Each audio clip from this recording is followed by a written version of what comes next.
So we're doing complex numbers. From yesterday, we kind of started this idea, and we said that the square root of -1, since I can't take the square root of -1, actually, I can't do an even root of a negative number, we use the symbol I, which is an imaginary number, okay? And it lets me do the math knowing that it's actually impossible. Are we clear on that? And so we did a couple of examples. If you'll just try to remember, we had like the square root of -9, and we called that 3i. 3i, okay? We did the square root of -24.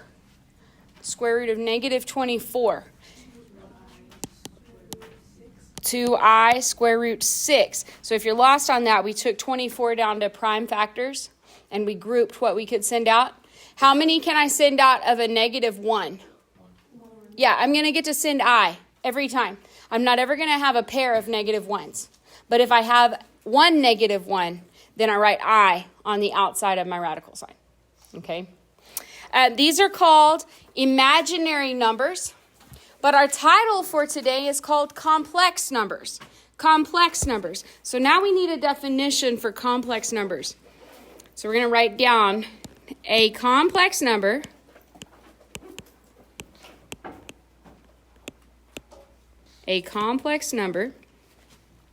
is the sum, could also be a difference. Okay? It doesn't have to just... Yeah, it could also be a difference. Is the sum of a real number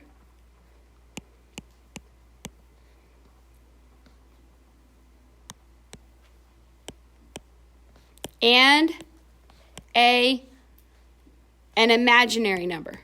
And an imaginary number.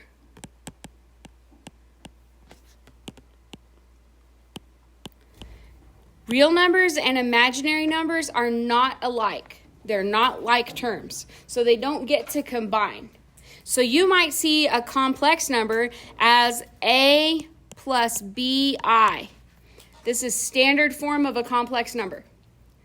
Standard form of a complex number. And it's broken into two parts. The A part that doesn't have I is the real part. This is the real part.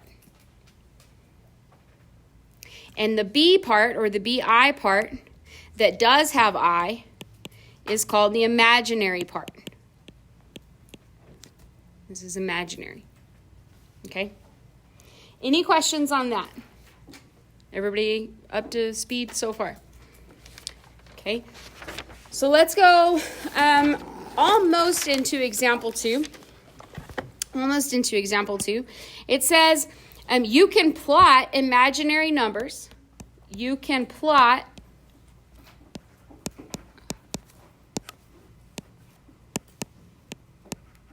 imaginary or complex. Don't write imaginary, write complex. You can plot complex numbers.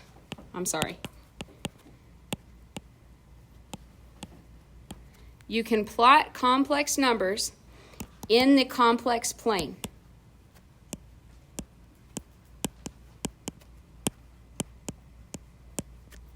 You can plot complex numbers in the complex plane. So draw a coordinate grid, just like you always have. You've got an x-axis and a y-axis. Your x-axis is for the real numbers. This is the real part. So you'll put your A piece along the x-axis. And the y-axis is for the BI part. It's the imaginary axis.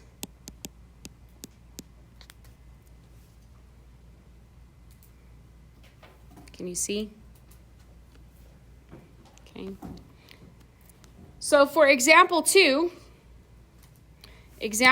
says plot. This is example 2.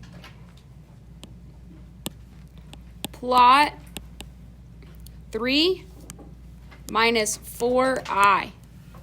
3 minus 4i.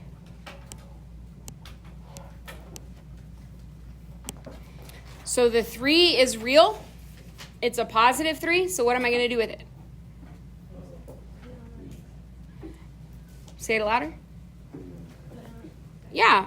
Scoot over 3 on the positive axis. Okay. Don't actually put a dot there. Just count 1, 2, 3 over.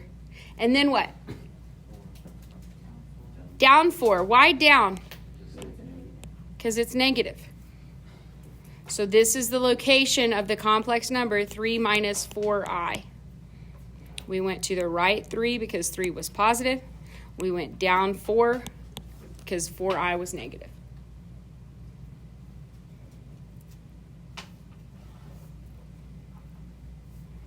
Any questions on that? Okay, let's try another one.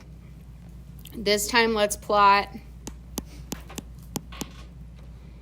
negative 4 minus I. Negative 4 minus I. Where's this one going to go? Where? 4 to the left. And then down 1. Okay.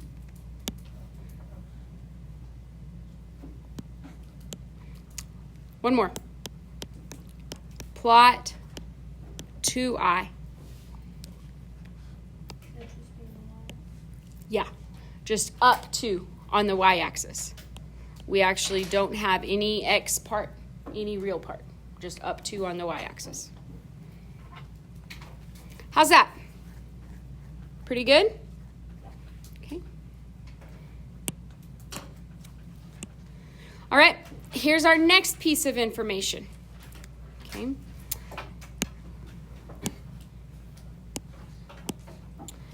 You can add or subtract complex numbers.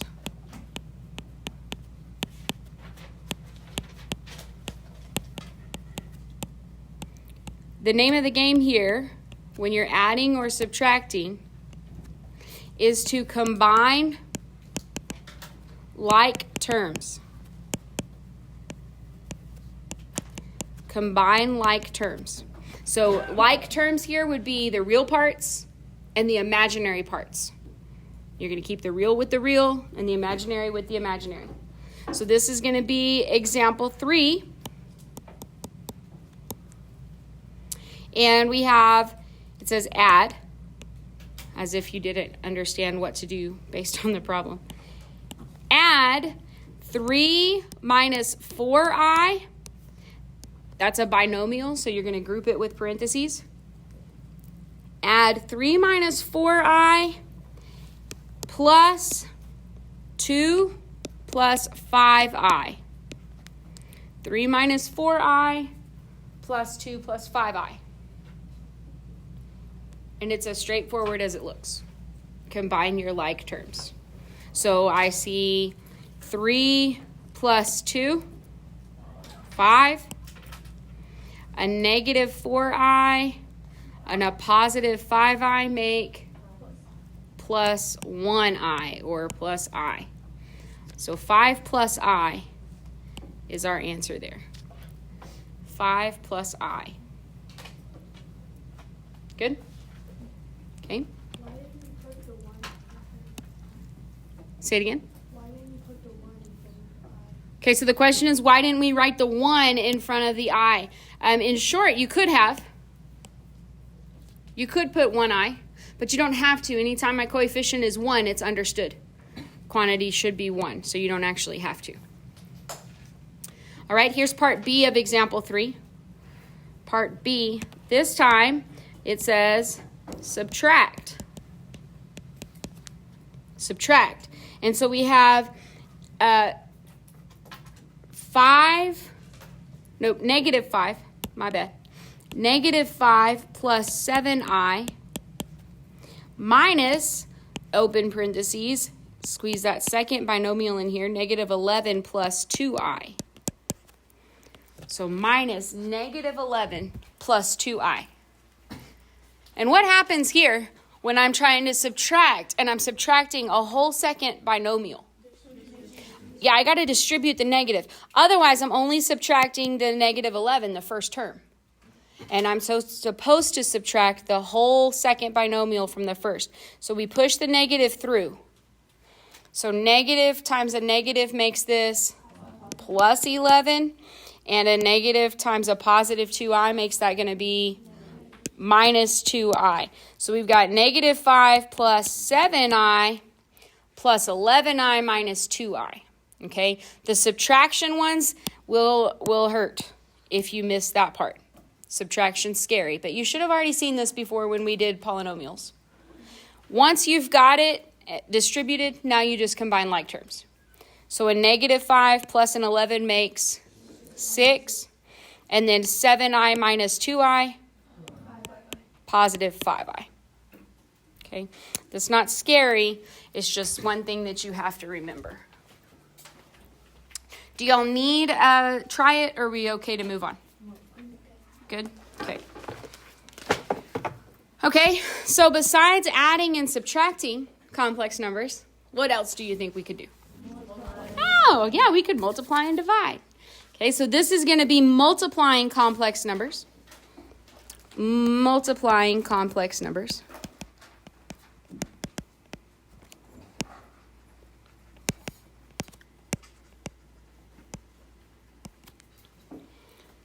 Okay. And the first one will be example 4. And we just have 4 times 2 plus 5i. Yeah, you can distribute. Okay, so everybody hear me on this. You can multiply a real number times a complex number. You can't add them together, but you can multiply them. Okay, so we can just distribute the 4. If I push the 4, that's going to be 8 plus 20i. That's not bad. 8 plus 20i. Your try it for this one has 1/2 times 5 minus 2i. Now all of a sudden there's a half involved and we just lose it. Same thing. Push the half through. What's half of 5? Okay, we could call it 2.5. We could call it 5 over 2. I prefer to stay in fractions. 5 over 2. What is half of negative 2? What happens? I have half of 2. When I multiply 1/2 times 2, they cancel. My 2's do. So what's left? Minus I. It's minus because that was a negative 2i. Okay, I've got a 2 on top and a 2 on bottom. That's why those cancel. This will be my answer. Okay. So both of these examples had a monomial times a binomial, in which case my move was to distribute. Here comes example 5.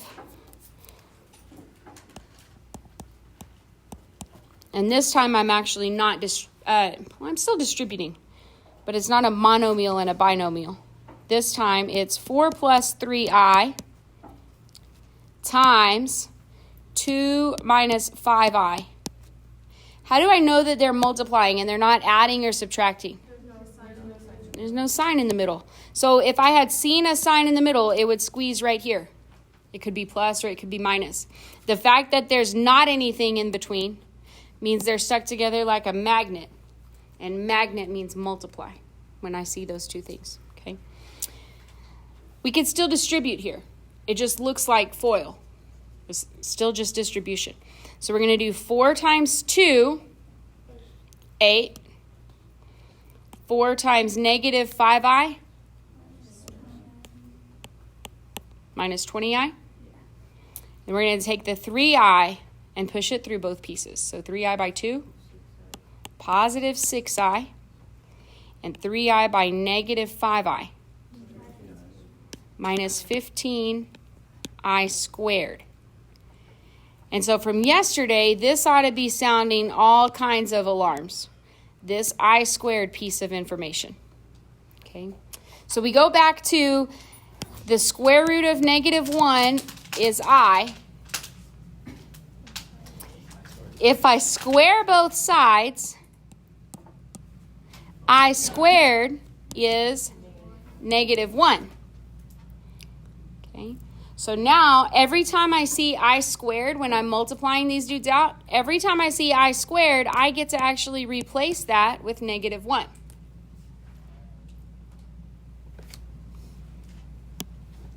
So when we start simplifying here, we're going to have 8. I've got a negative 20i and a positive 6i. So minus 14i. And then minus 15, and I'm going to open parentheses right here. And instead of I squared, I'm going to drop in that little negative 1. So you can see, what am I doing?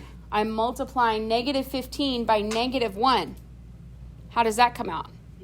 This is positive 15. Okay, so I really have 8 minus 14i plus 15, where 8 and 15 are 23.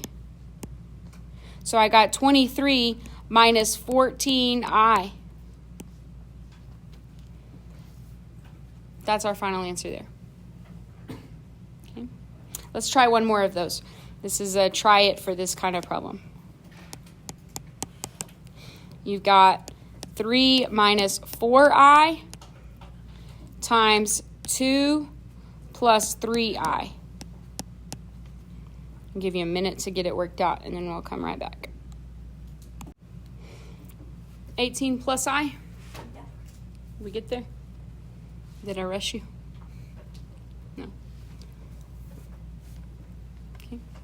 If you didn't catch the I squared business, then you ended up with 6 plus I minus 12i squared.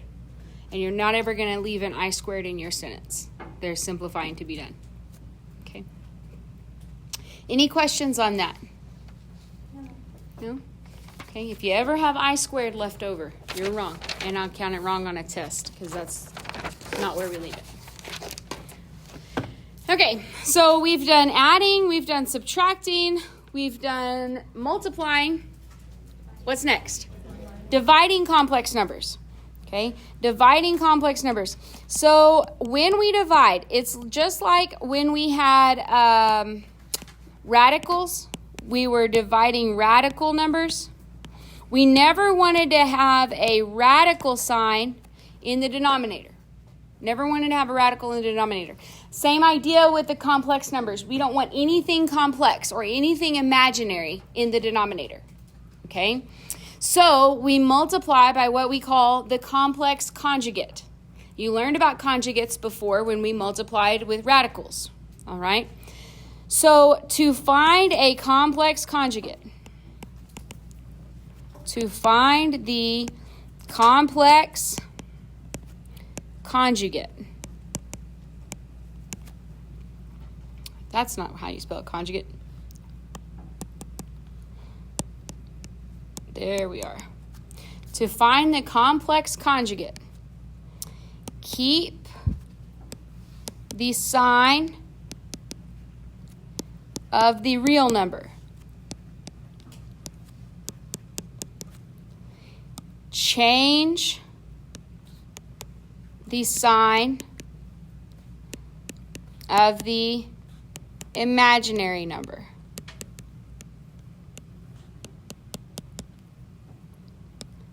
So they've got opposite signs on the imaginary part. Okay, so if I was given A plus BI, its complex conjugate would be A minus BI. Keep the sign of the first, change the sign of the imaginary number. Okay, so right here on this same screen, let's practice that a couple of times. This is example 6.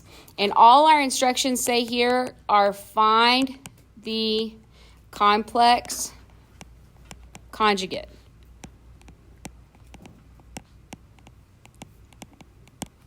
Find the complex conjugate. So we're given, for part A, we're given 2 plus I square root 5. 2 plus I square root 5. Yeah, so the complex conjugate on that is going to be keep the 2, keep the real part, change the sign of the imaginary part. 2 minus I square root 5. Yeah.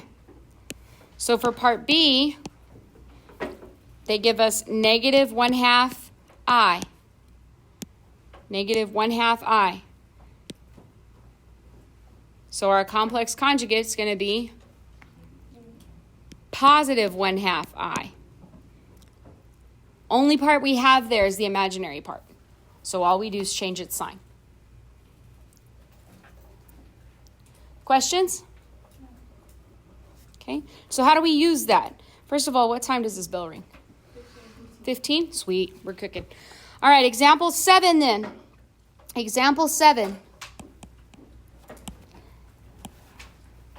We are to divide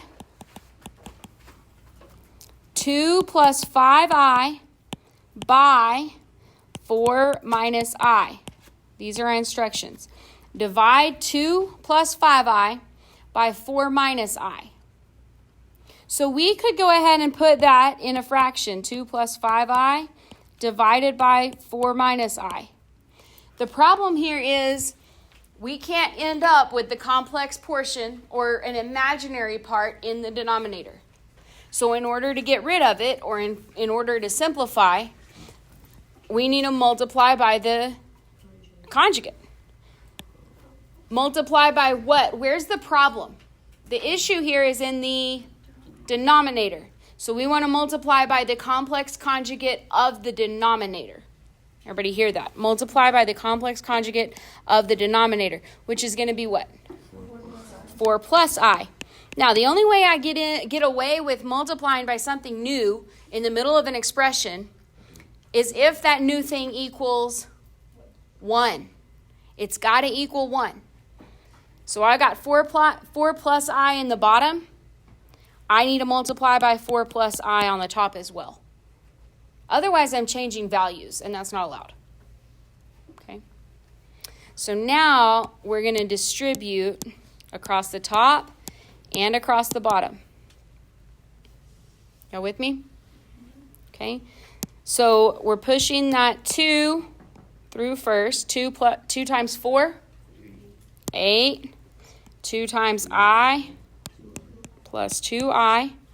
And then plus 20I. Okay, then plus 5I squared. And we be real careful with that I squared, and we know that little dude is -1. -1. Oh my goodness. So now I have on the top, it's going to be, let's simplify. On the top, I'm going to have 8 plus, what's 2I plus 20I? 22I. And then minus 5. 8 minus 5 is 3 plus 22I. That's on the top. Have we followed that so far? Now we're going to go to the bottom. To the bottom. And what color? Green. So on the bottom, I've got a 4 times a 4. 16. 4 times I. Positive 4I.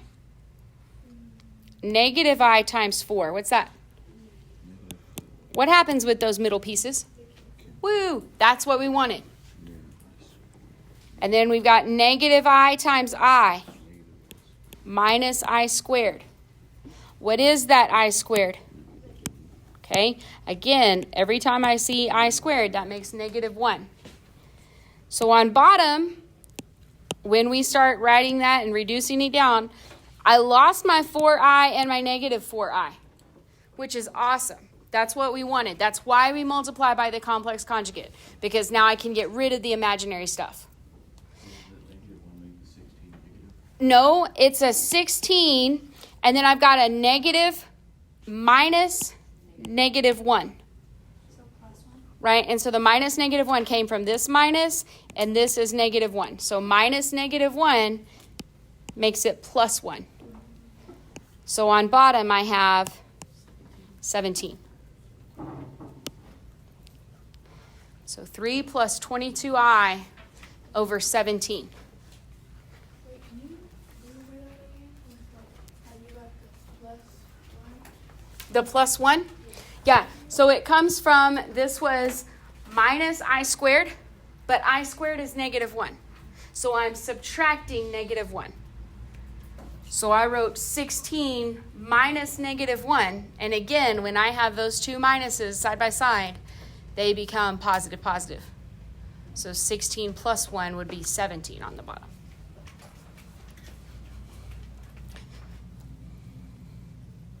Okay? Good, good? Maybe good a little bit. All right, here's the last thought. These are called cycles. Well, cycles of I. Cycles of I. And this is one of the coolest things ever. You have to look at me. Everybody agree. This is one of the coolest things ever. No, it's a hard sell. It's fine. I'm all right with it. If I have the square root, well, let's say if I have I is equal to the square root of negative 1. We've determined that. That's the symbol we use. I is the square root of negative 1. Okay? I squared is the square root of negative 1 times itself, the square root of negative 1, which is what? Negative 1. Wake up, this is getting cool. I cubed is the square root of negative 1 times itself 3 times. Well, those first two, we already said, make negative 1. And what do we call the square root of negative 1? This guy right here. I. So I cubed is negative I.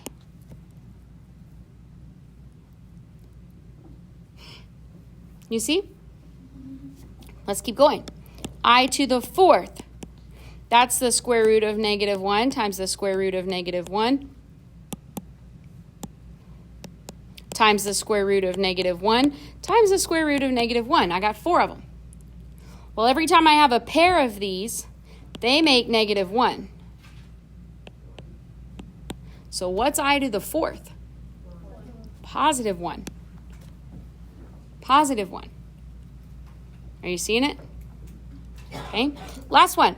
I to the 5th would be if I took all 4 of these, I square root negative 1, I know that's equal to 1. 4 of them makes 1. So I could have 1 times square root of negative 1. That would be the 5th, right? What is it? 1 times, what do we call that square root negative 1? I.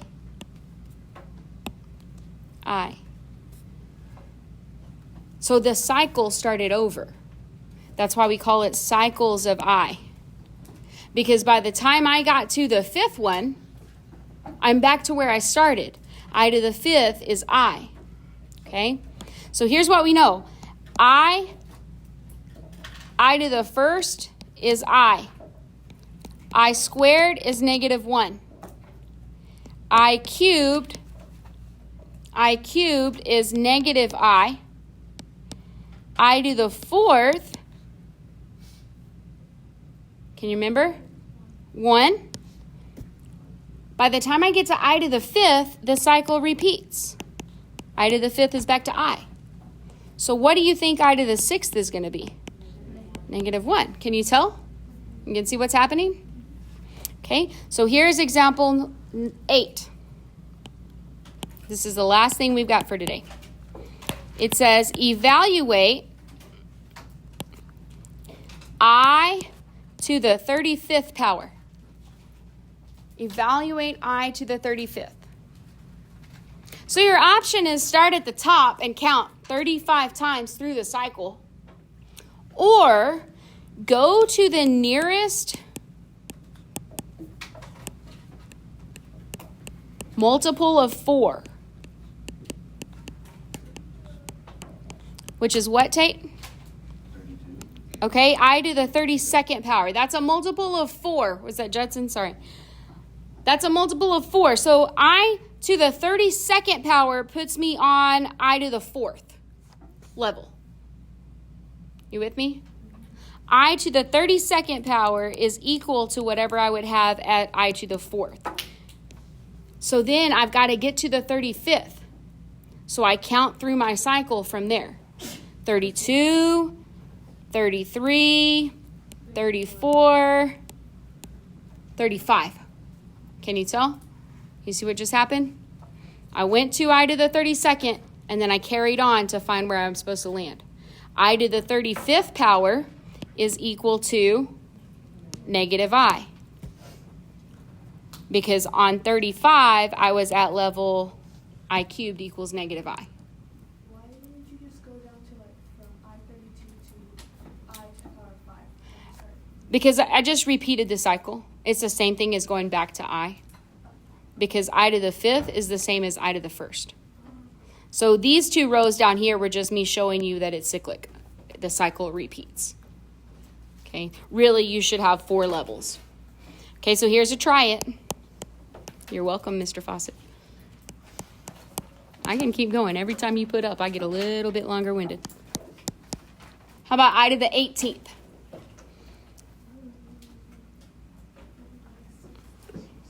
So take it to the 16th, which would be I to the 4th. And then you're going to go 17, 18. So your answer is negative 1. What's the closest multiple of 4 to 18? And 18's in the middle. So you could have gone to 16, which would be I to the 4th. And you can count 16 and then 17 for I to the 1st. And then 18 for I squared. You could have gone 20 and go backwards. That was fine too. You can go 20 and go backwards. You can either go to the smaller multiple of 4 and count forward. You can go to the larger multiple of 4 and count backwards. Cool? Now we're done. Hey, you have homework. Your whole homework is due on Monday. It looks like a lot, but it shouldn't take you very long.